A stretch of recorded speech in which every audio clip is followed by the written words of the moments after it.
Hi, మీ పేరు? Karthikeya. Karthikeya. Next ఆంధ్రాలో elections ఉన్నాయి. ఏ పార్టీ అధికారంలోకి వస్తే బాగుంటుంది అనుకుంటున్నాను? ఏ పార్టీ అధికారంలోకి వస్తుంది అనుకుంటే కనుక నేను మన జనసేన వస్తే బాగుంటుంది అనుకుంటాను.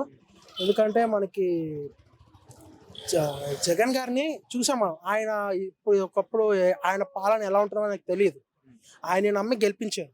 ఆయన పాలన ఎలా ఉందో అందరు చూశారు. సో మేబీ ఆయన మారచ్చు, మారకపోవచ్చు అని చెప్పలేను. ఓట్ వేసే టైంలో జనాల మైండ్ సెట్ ఎలా ఉంటుందో చెప్పలేము మనం. సో ఏంటనేది జనసేన వస్తే చాలా బాగుంటుంది. బట్ పక్కా వచ్చేస్తున్నాయని చెప్పదు, వస్తే చాలా బాగుంటుంది. అంటే ఇప్పుడు టీడీపీ జనసేన పొత్తు కలిశారు కదా, Yeah. దాన్ని ఎలా చూస్తున్నారు? ఇప్పుడు ఏంటంటే కలిసి పోటీ చేస్తున్నారు అంటున్నారు. బట్ వాళ్ళకు టర్మ్స్ అండ్ కండిషన్స్ బాగానే ఉంటాయి, వెల్ అండ్ గుడ్. ఇప్పుడు సింగిల్గా వచ్చినా కలిసి వచ్చినా వాళ్ళ మోటివ్ ఏంటంటే జనాలకి మంచి చేయాలని. ఆ మోటివ్తో ఎన్ని కలిసినా తప్పేం కాదు. అంతేకాకుండా కలిసినట్టు నటించి వెనకాల చేస్తే మాత్రం అది వాళ్ళు ఎదుగుతారేమో కానీ జనాలు కొద్దిగా నలిగిపోతారు. సో ఆ type of terms and conditions ఉంటే కలవడం అనేది మంచిది కాదు. బట్ ప్రజల మంచి కోసం కలవాలి అంటే మాత్రం ఎన్ని పార్టీలు కలిసినా పర్లేదు.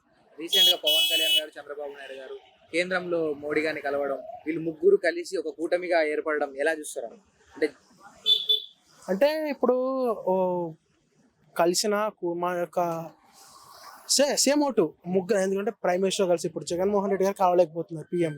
ఇప్పుడు మనకి బాగా పొలిటికల్ నాలెడ్జ్ న్యూస్లో కంటే చాలా మందికి మీమ్స్లో నుంచే వచ్చింది.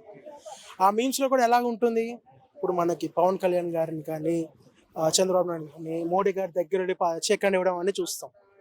జగన్మోహన్ రెడ్డి గారు అట్లాంటి వీడియోలు పెట్టరు.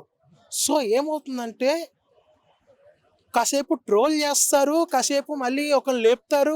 ఎవరైతే లేపుతారో ఎవరిని ట్రోల్ చేస్తారో అపార్ట్ ఫ్రమ్ లాస్ట్కి ఏమవుతుందంటే ఇవేం పరగపడదు సార్, ఎంటర్టైన్మెంట్గా చూస్తారు. బట్ ఆ పొత్తు అనేది ముగ్గురిది ఏదైతే ఉందో జనాలకు మంచిగా వెళ్తే అది మంచిగానే ఉంటుంది. ఒకవేళ ఈ పొత్తు, ఈ కూటమి అనేది అధికారంలోకి వస్తే చంద్రబాబు నాయుడు గారు సీఎం అవుతారా, పవన్ కళ్యాణ్ గారు సీఎం అవుతారా, లేకపోతే బీజేపీ నుండి పురంధేశ్వరి గారు సీఎం అయ్యే ఛాన్స్ ఉందా? అంతా నేను చెప్పలేను. బట్ పవన్ కళ్యాణ్ గారు సీఎంగా చూస్తే బాగుంటుంది అనిపిస్తుంది నాకు.